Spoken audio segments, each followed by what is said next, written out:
Most automation courses are designed as if you already know programming.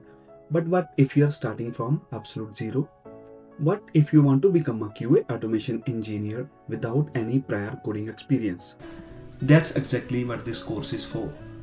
Hey everyone, my name is Preet and I am a QA automation engineer with around 10 plus years of experience. I have worked on web automation, API testing, and building real world automation frameworks. And in this course, I am going to share everything that I have learned in the simplest way possible. Now, here's the thing, most courses either jump directly into coding or explain things in a very complicated way, and beginners get lost. But in this course, we are doing things differently. We will start from absolute basics, use real life examples, and build understanding step by step. By the end of this course, you will be able to understand how automation testing works, write Playwright tests using TypeScript, automate real websites, and most importantly, you will think like a QA engineer.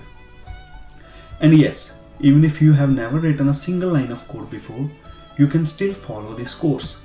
Because starting from day 2, I will teach you JavaScript from absolute basics. So don't worry if things feel new right now. In this course, we will be using something called Playwright. Think of it like a robot that can open websites, click buttons, fill forms, and test everything automatically. And we will learn how to control that robot step by step. My goal with this course is very simple. I want you to understand, not just memorize things. So I will explain everything in a way that even a complete beginner can follow. If you stay consistent with this course, you will not just only learn automation, but also build the confidence to apply for real QA automation roles. So let's not waste any more time. Let's get started with Playwright and begin your automation journey.